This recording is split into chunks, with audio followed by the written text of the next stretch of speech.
Biakamal gwaseme en ramme mo mishi benoki lingi jamen tadini deni yo amdong tik question ki mede ladone na gorno jin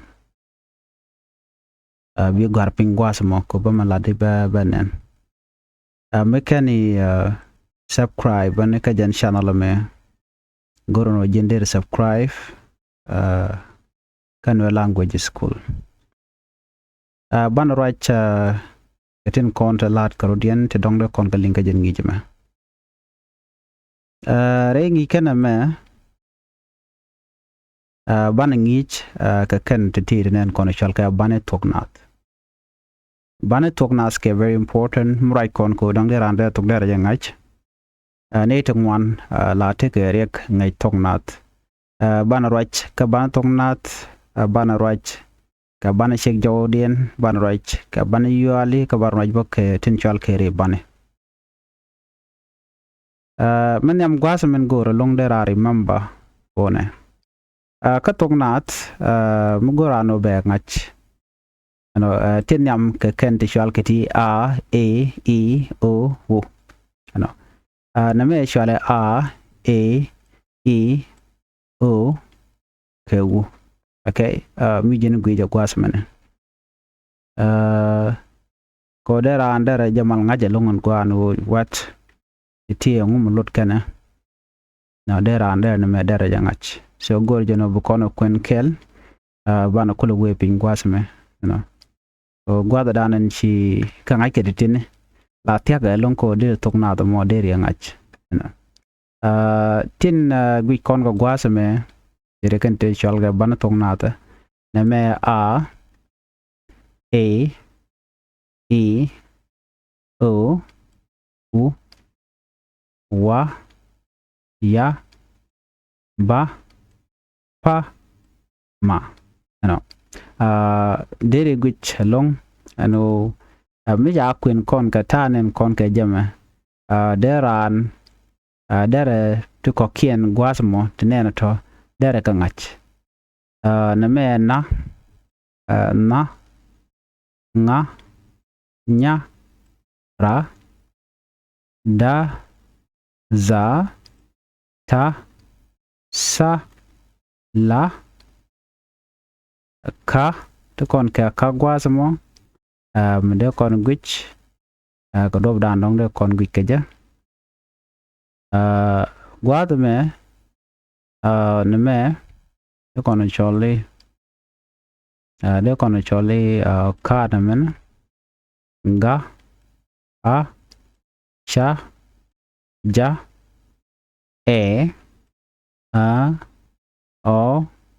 u no do dan der ngai ke ja tum wari mi chi kon rai kon ko kwir do der ngai ke ja no dire jegano gore ran ko be practice be jala so me can practice ken la de nje tong no e de ngach me dong so for that reason there are there way there are nge do dan there to there ngai ke je ke kwendu jen din jan she kon ban tin yam chana ken en gwasa me kan en kon ko be ko ran nge ka do dan there ran there ka ke je ko mi shiro nge ke dien no dire dial de ken chu tia gwada me ana goro no bueten a e o u wa ya ba pa ma na nga nya ra da za ta sa la ka ga a sha ja e o o no gwaza mene ba goro ba kon nyos na me bana nan ken bantitine ana bana ried bana ko gor ke shet ke a de char ke ried de gor ke a men yamala mala gor ke lunga kak okay kak ko ta a te der kak Okay, di gorba. Okay, chana dor gor. Dap. Ba te jami. So chana ko kanne kak. Wana ka nama chwale karwa de chwale dia bana right entama konin kwen kona kenen just all of them ba namani chwale mugor konne shitke bir mujugurane bir diran jugo tay bir okay diran jugo bir di gor kir di lek dire gor muradia na menen na me chale si shitke dit okay shitke piu mugor je tere ngwande gor ke jachana gor kel gwad ko let koni shadni ki example na me dit gwasa me de konte ka mishal ke me shitke uk ngeji uk ki chana do gor duk di duk dere gor duk miche jan bo dere no gorbo nuk no nuk kana duk tikan gada na me nuk na mani zuk okay tiene la gadia lel kala dien so na mani duk okay na me duk na mani nuk okay gwara ke wana ke uchet ke kun dere kun gor chet ke pul dere pul gor chet ke tup dere tup gor chet ke mun dere mun gor awa to de kan lok gwa dan dong de tok dere gor jeno dere ngach gwa ta me mo kon ka wa no me chala wa chet ke wang okay wang ran de kon gor nyok chet ke wan wan de kon gor chet ke won chet ke won yal ma dongo ni al gor dem kwana je nang ke wang ko dong de ran de ro ngach wang na me ya chet ke yang de kon gor yang de kon gar mo dien mo gor kone mo dongo de at chet ka kaw chet ke lak chet ke pal chet ke bar no wewa de ga gor kangu no yang just mo gwara ka yakele yang yong yup to kon ko ken to de kon gwatan to wan to kon ka ba jet ke bon jet ke de kon den nyo gwar jet ke bot jet ke ber to dialo de to ka ba to kon ka pa kala pa chet ke pal ke chet ke puak de kon den gorbo chane gor chet ke piu no tok je ke pa de kon we kama no mo chalema chet ke mun mul no mon awewe de to de kenen wo go ken kangach na me chale na ne mene no tango ne te ngwan mi na o kan na gwa da me no te ne de la confuse na kan ne me na ne me chale na de kon dor shugor no chan jagor mu to ka na kelu man yam ngne o ne me na kan me nya te kan ga da rawde tine na kan yam cha mat ba chole nya so ku jamone na me na anyo gwada me na kana half mi cha kamat baga cholen na so chika kel okay man be remember chika kel tiken ga dex so mugi jano donc te mo just she donc kel no chika kel tiken ga dex so dir no more dir kan dir deg den dir ngaj mi shi deg den de she ngaj den der la easy long ka ji dob dan der to ko mo dir ko na dir mal ngaj wane kata de pin bagwata me kajanna roi kon kwide mona kan na gwasa mani mi ci kono gui kone na chit kenien chit kenup ma wan ko ken de nan kenna dire gorno no chana kamen guj bakel chana nup gor nup tin nup teten nung ngay kon nung wewe do ka nakata to nup nung nien okay chana nien malarich nien teten na anamo mabu kon kan na de kon ejected ke nial it kan nial kan nial te kan gadak so lam de lam jangat nial kan nial te kan gadak deg den jene mendong de raro de kebe ka gaja ko bi ko ngaje no deg den wode ala nial ka puren konte be nial puten pen ala puten dem yo mo ko lar no nial jen godran to ko teten ala nial yala nial ti dagdi tika dagana nial na ke e ke a la a madi a ke la ba chole nial ta ana dang no teten ba nial e ke a kel karware di nen gwazmen wo chaka mat ke tiken gadak you can see from here na me ana ro no de jek chanmilel ana dang ro kana me a kel so mi jiram dong de dagdi ngach ke dal jinu der yo ngaje no ne me nial cham din men guj banyok me gwar ka ken shit kenuk no dir jek tenuk teten tungwan mo kon kan nga chana ngwal gor ngwal dam ku jeng ngwal jeremy okay chana lar no ngwal mo de jena gwad men ko mi jiram dom ngai bi ngwal bi ko la ngaj ngwal mi ci yora radien ci kan ki ci dunan ci kan men ko la chole boro but skene kule yorpin ba chole ngwal mo ko tegeje amikan yorpin ka dung rada dien alo kan je ki biel hoje ba chole mo ngwal ci do don mi jendi jono ba jaw yor mo yori chop ko wel ba ko yorpin ka pae mi an ka janta mo ke le bala ngwal ko je ko gor yoro to ko be kam gwanden chole ngwal na mo ne de ri ngaje na mo ka kuje mo ngwal bi ngache ngwal ngake u ka hakela mo dien ngwan ngay kon ke right ngwan ngay kon ke ngwan de ko lar no shet ken de ko lare donc mu kwen jet ku kwen mu kwen jet ngay kon kwen yene okay let's say kel raw diok ngwan de ti ka ngwan okay jen lot ko mone ka ngwan mi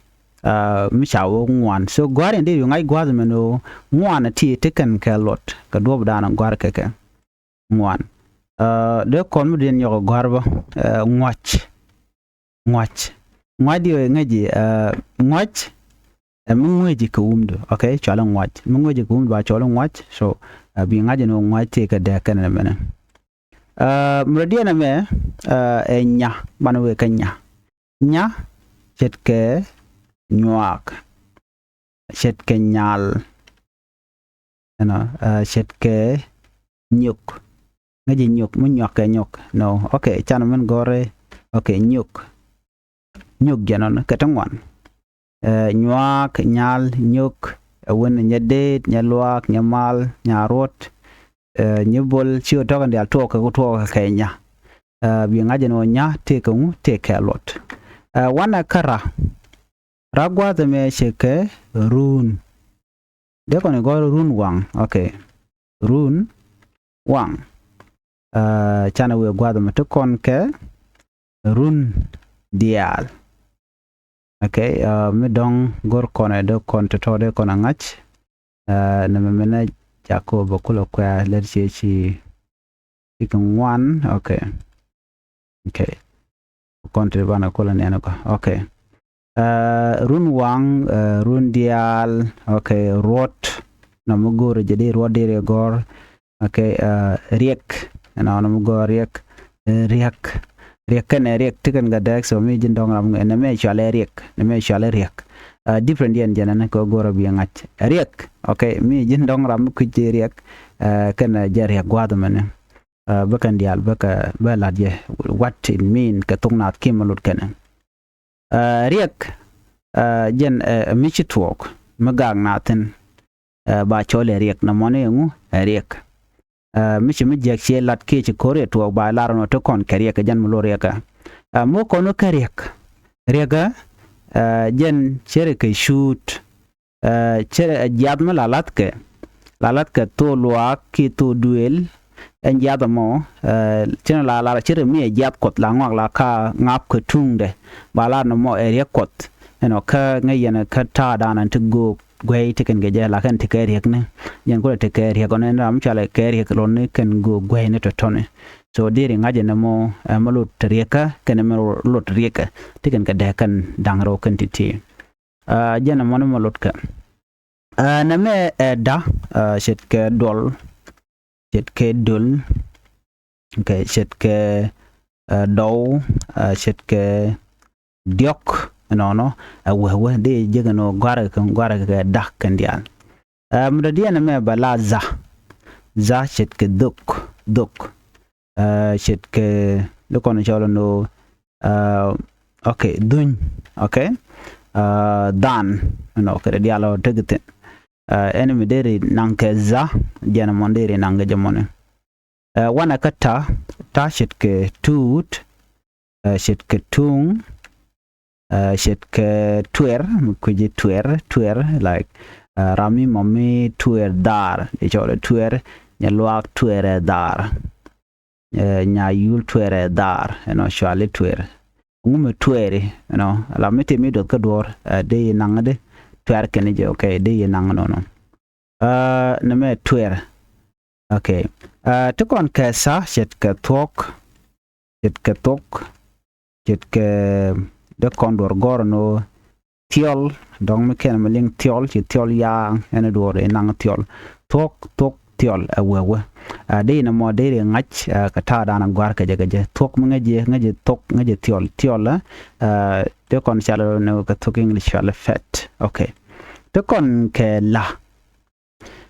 la gwase me de kon nang shit ke lul de kon lo shit ke lop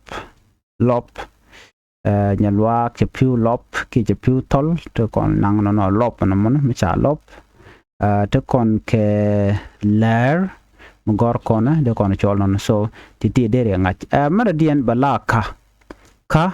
de kon gor shit ke kun okay shit ke kwech okay dong mi jiram kwech jat mala de ga cham ka de kon jol shit ke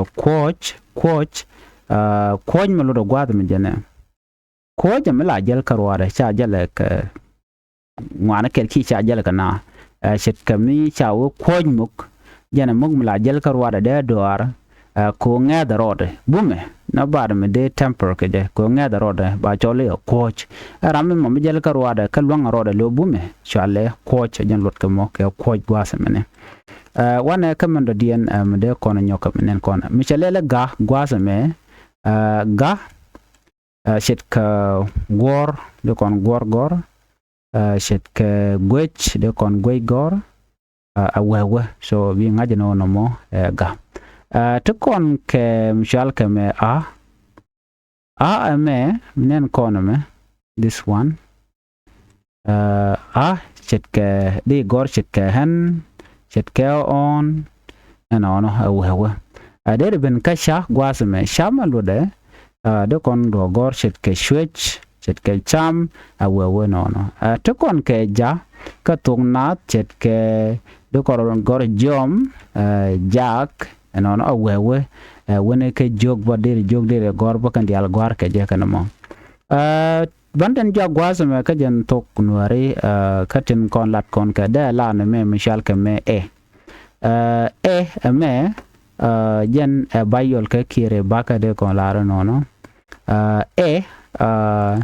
de kon lar no nene mu gor kon dor shet ke kel jena chala dere shet ke bel chala dere shet ke tek te dere ne me shet ke can okay shet ke pel de kon shet ke lek to tone mu kon ko o de kon gor shet ke lok cha lok luñ lok shet ke coach chebi coach shet ke mrin de kon yo gorten chan mun gor pol ko cha u kane o cha mat kel ala ne me te der gwadatin dinen u kane o cha mat kel muno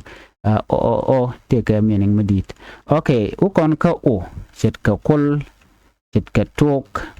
it ke bol mo gore bol no bake okela so no model we kaji agwa so tinti kon ke ngetene gwa de me kan dial rudi en dial chirman gu kone chwal ka ken ken ek ka ban tong nat kan ban tong nat ti tiken ke lon medit gwa da danen guru betok bi ngaitin so for that reason de yen korejeno gorjeno bi atung wer bi ngach ko bi diala ti bi ngai ka ta dan tiken geja wana ka bani tintwani titi ka ban tintwani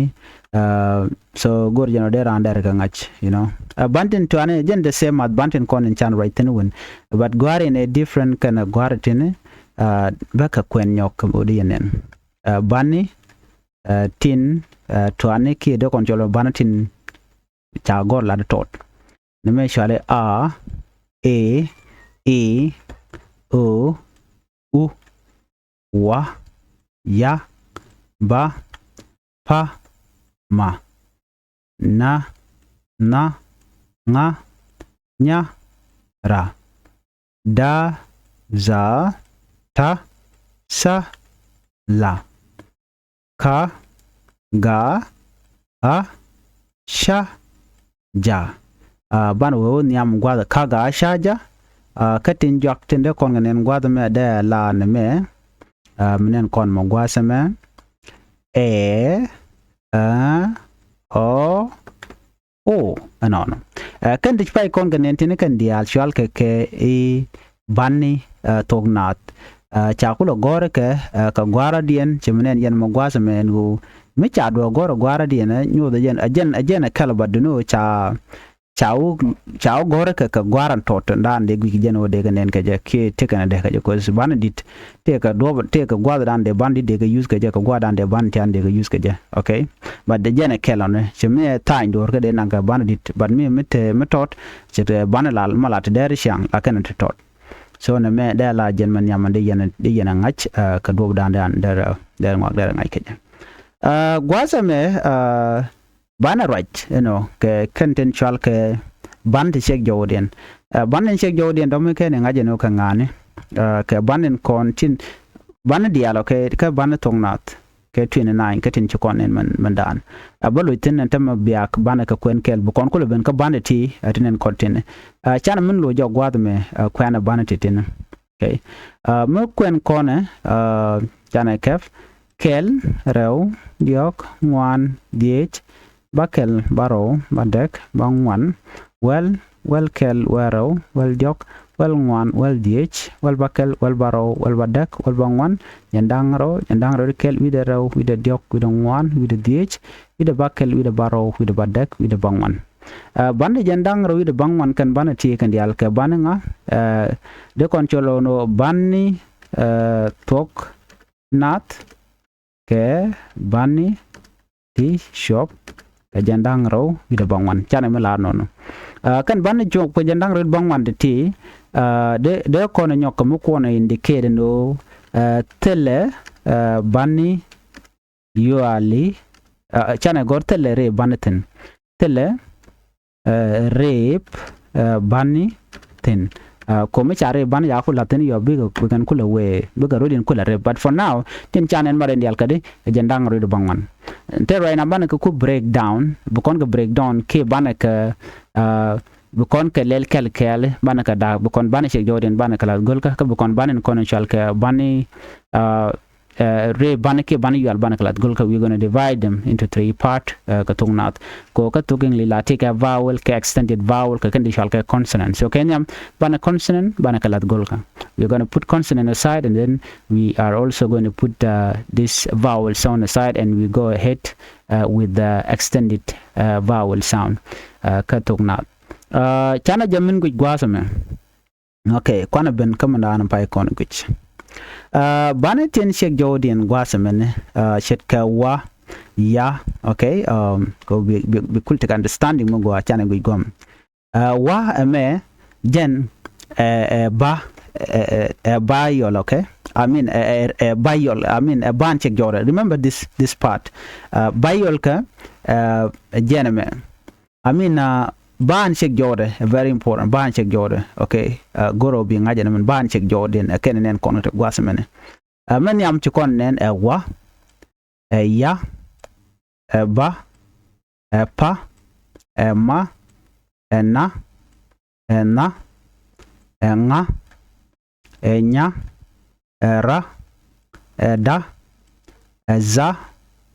ta sa la ka ga ha sha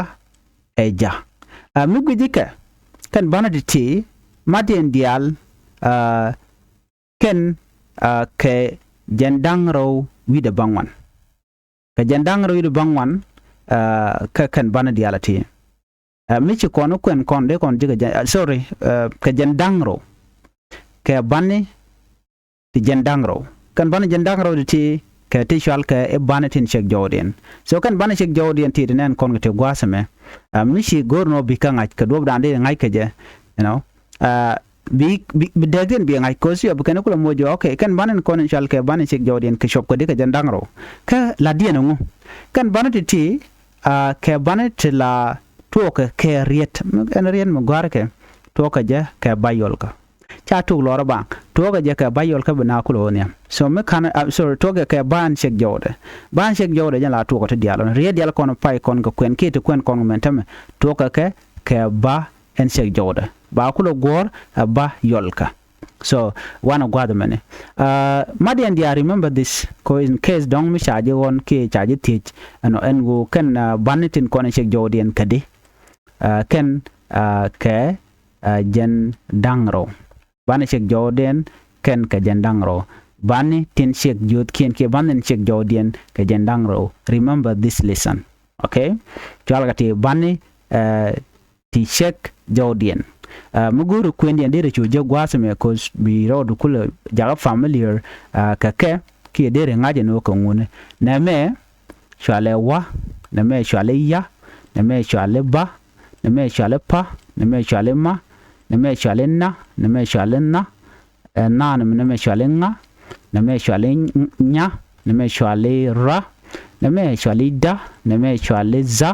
na me shale ta na me shale sa na me shale la na me shale ka na me shale ga na me shale ha na me shale sha na me shale ja ano ka tokna bi ngaje no entity mi shikanen kan ta ton pai tin cha tinen ngene mentam bi ngaje kan dial shwal ke banet tin shek jawdien ke tok 19 nas no biro shu jak riale ka ta dan de ka ngai ke je kan madian dial ke jendang ro e juch ana bi chulat re charkadu ana banet ti ke jendang ro so kujemo bi yo ngach gwad ma to kon ke mat banetin shamat ka banetin shek jawdien wukon kamera dien na me gore very important they recap korodo kel ano na me na karwade just remember this okay na me amugwa mudirling na bani tin shamat ka bani tin shek jawdien te ka bani shamat ka bantin kon shek jawdien bani to ke very important bani mekeni ngaj bani tin shamat ka bantin kon shek josken ala bantin shek josken te bani ya maten ke bani dial te bani ya mat bi jawdien bekeni nong so mekeni kabna me tricky then de riat ba manan de go der la baj ma ko te bani cha go te cha mat te bi jawdien bekeni kul nong anjo mo ajen jodan bukul blet ke jagwas mane wana ten gwasame kan bani to te kon katiti te kon Kenya nya mat kene na kene ya ba chole nya mgor shon nyal nya wech nya luak nya bey nya yul nya antor awewe no nya kerka all those name to ka kamu Kenya na me sa chetka tok awewe agwada mat kene takene ga remember that muradia na me to kon ke na chalan na chetka nuk chetka nyal chetka nyamran to ko kumu ke na na mo to kon ke za chetka dol chetka duk chetka don chetka duch ki duch awewe ke dan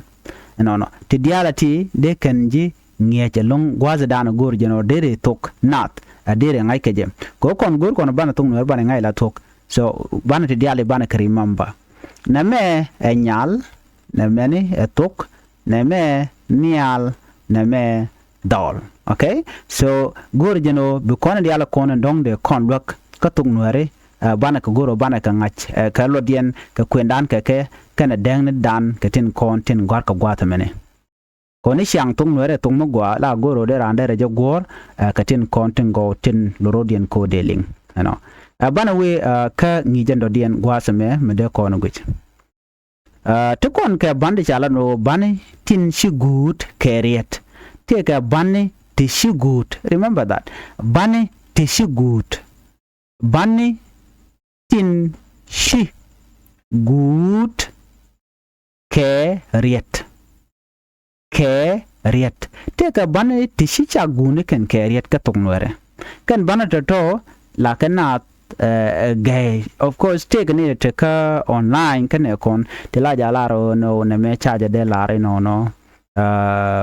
de larne no of course to kon ke pronunciation it goal there in laro but ke possible bo things to change ye gorba de linga ram ngai tong nuar ngai kon tong nuar che de kuch so ko to bana ka linkel ka jana mane ko bi koran jaga familiar ka do bana cha gor ka jan kan bana to tin chi gut ka bani to kon ka bana ti te be jakob kon ka nen gwado me gwa ka do bana dong de kon ga link jan okay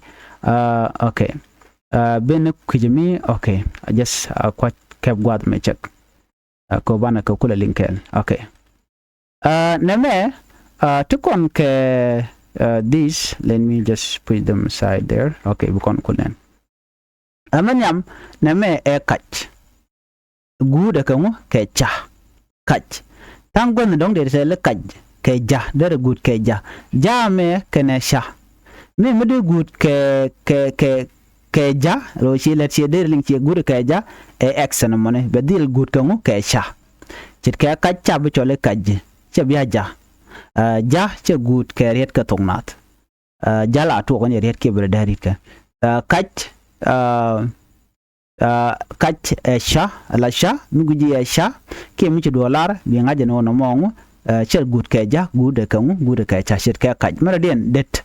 mi che lele det ka da gwa da me che correct che de gut ke da en mi de che de lingo de gut ke da bi gor ke ta bi las ke tugde no to kon ke kit again the same thing kit daba to kon ka bab mi che gore bab ne me ba but ne me bab ke bab so tel mu gut ke ba ka kon to kon ke gak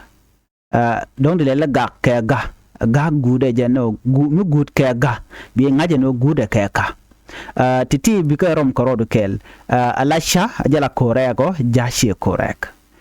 chit ka kach ana ne me rong mi chale le kajane ta correct da she correct chit ke tu the correct tut she correct pa correct ba she correct chit ka baba correct baba mane she correct ko tel mu gut ka ba ka kon ka correct ga she correct chit ka tok ka she tog che de gut ka mu ka ga so the ti de rande ro ka ba ka tin go ka toni ka de rande ka ngach so right now gwa me bane yu ale kenere bane lalas ken ka kamri ne ko bi kul remember long ala bane yu ale kenere bane lalas ken ka kamri ne ko biran be kul ngach kan bane yu ale kanti bane yu ale shirmenen kon magwasme to kon kam chagore a to kon ke e to kon ke e to kon ke u to kon ke u to kon ke e to kon ke ha to kon ke o to kon ke o kan bane yuale to right kon ke kwidien tene ken ka kan dang bangwan bane yuale ka bangwan e ti jeno bane yuale ke di bilaro ke di ka bangwan bane yuale ka kan dang bangwan ka bangwan mu right kon ka bane shal ke a e i o u bila bi ngajeno ko kedi ke ban bangwan manan chan right ke ban shik jodien right kan ban shik jodien mu ci ko lat ko kwidien nen banin shek jodien chocolate wonene chocolate no ken ka jandang ro kan banin shek josken kan banin shek josken kan la tu ko ne keriet but gwas men banin yuali kan alat ka daro na banin yuali ka kan dang bangwan bana we kere banin content ba kullatan ba te ga dang biangach role Ethiopia use kan de shale abashada he peksa Sudan tin wode kan use kan te chalke a e o hu te ko kon ngi jante mo gwasme tiken gadar ya mona ben ka bana yuali yo ba kanin content already tin te ka banan kon ci fay ko rek kwidian ala banan tin dit ke banan tin check jodien banan dit ke banan tin tiene ba to ba kamra tin ka banan yuali ba kula lat gol ka jen do dan la ka da ke je no bi dagin bi shunga me abasha de da he man dan te gwa da mo ba ban yal ba kamrar re ban ba ko nongol ka te kan mat ka kan banan diala tine so gwa da metenen kon ga ti kan dang bangwan chol ka bani yuali a e e o u e h o o kede ti chwala kede chwal ke iken ke bani ten chwal ke e bani yuale ko bo quran ko te ke chobluach mugwa ka tok nuare gwaz ma ko dan nen re bani atinya ma totin pai kon kenen chwala kede chwal ke kede tine tete chwala ke i bani yuale but te ping gwaz ma tenen kon ga ti gwaz mene chwal ke ken o ken ke kangune ke rep bane kare bane titi shetkaha shetkeha shetkeha shetkehi shetkeho shetkeha shetkeha shetkeho titi katin content cha ban pin keten kan mat reine won so jen kula te kaditi ne ba nyo kwen yok na me ba gwariya gwa na me ha chale ha kia ha na me he kia he na me ha kia ha na me hi kia i na me ho kia ho na me kia na me ha kia ha na me ho kia ho ano ti diala ti biya shu ngaje nono mishi ka ngaje no ti ka re bane ka badak re bane ka kandang badak bane yale ka bangwan gwat me bana ka mat kendial na me jandang ro ti ka banen shek jodien bangwan ti ka bane yale badaka tini ka re bane maden dial ka jen dang diok with the barrow and ban were dial ka jendang diok with the barrow kan ban were ti ka banet ngeke role Ethiopia ki ga banet ngeke role South Sudan madin dial ka jendang diok with the barrow tele ya maten ka kujamo bi ngaje no tung were te ka banet jendang diok with the barrow ka tadan yi kona breakdown ka je bi ngaje no ti ka banet toknat men go long no bi remember ka lisana me long mandere kan ki mandeje lwaka long ngeden wonene en tungnat ngaide ko base ka practice dana lede mala practice la ja lede everything bala easy keje jet ko jin bi tungne ka menyam mi ci bana tungnat ci ka ngach ci ben ka bane ten cek jodien ci bana yuale be kamrar ci re bana ci be kamrar telum redien mo ngod jor bide dial bugu shutere bugu shugo especially men go jelong bane yuali kana re bane mi ka ngaje wi ka master ko kana kon bumne kan ka tungnat mi ka master kana titina bane yual kana re bane wi ka mat waskel abda dien bi ngach brod mo ke time tot bika gore ke bi jodien bi jakage ngum de kana che tungnat chi ngai kije bu tungnat bala easy kaji jen rob danen ngai ke to kaje so kadi kon ka kwenti kan banatin kontin la banatong nuertin deran da karoda goro no der ka ngai kije gwad me banatong nuer dial shop ka jandang jok wi de baro enmen kadi dial kon ka gor gwad me bu kon ngaje no ke banakon te de kon lok wana kana mena amendien gwai yo ki amendien gwao mo gor kone na mena wuch amendien gwao ne me tich no shetke na me chale shwa anona jegdemu shwa jala korea gona na me mi chale ngabrok ka dot ngabro ka dot god me te me don't be I remember me don't there and la team okay what I would like you to remember always me kwene dor men nyam te mi chale kak ngay ne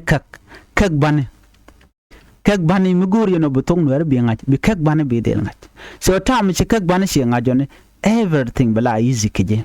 any dor mo gor mo der ngaj bala easy keje so gor you have to remember this gor no bi kak bani tong no bi ngach akamen yaman gor no de la lejenene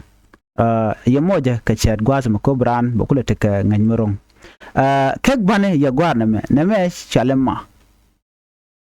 na me chalema na me chalede na me chalede na me chaleba na me chaleba ka tong ner ko jira mo gor to ngach chana men we to kon keba to kon keba to kon keba to kon keba no so reti broad mo to kon kebo to kon kebo so di almi ye ngai lo chi ro nge ka everything bela easy to kon kebo to kon kebo to kon kebo to kon kebo no titi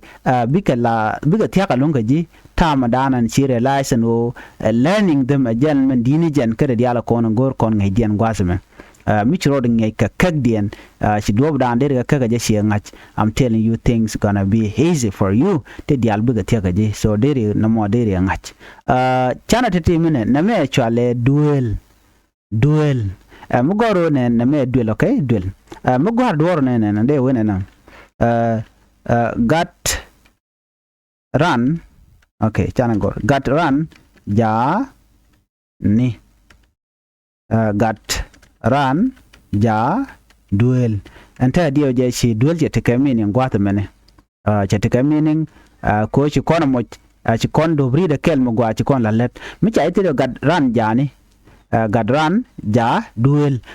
wonte le lot but mi cha la ska phrase ke ka sentence ka do brida den bele tia ka long be jing ngai ka do dan de do de ngai ke jam na me chale raw te ka raw okay raw me mugore men yam be ngach la raw da la ni kan kel raw dong da la jen raw do dien gwasam me dong me jira men ngach manana tuok raw do dien da la men raw gor mat pi na tel pi to ma so de chol ne raw ke de la te ke de te karaw so te da la jen daga dan dong de gor jeno de ngach to kon ka duel kel to kon ke ker to kon ke kir ano kana to ko kien de ran de ro ngi ke right now ka jen listen chana ngi je gor jeno ba chong gwasame ko bu kon te dal kon bu kon kula sam rice kwa tumnat men de to bi goro jin bi channel bi support kenyam cause anytime Misha Ben ka live and then be are control be nga dere la comment ka dere channel ba dere ya gor ka dob dana dong dere tin konan ngey ka dere ka nga ke jam ko subscribe ko nyane ko ken men gora longa ji dong mi jira mu ki tongnat men gor bana yu ale lon kan re bana men ro ngey ba ka kagdien lam ya teji mi dong te mi kan ngach gwador ka no bi ngach no ne me de gorde en moyo be jaga be tidial boy jaga be rizi keji ajan gwa danan goro dong de kon chongten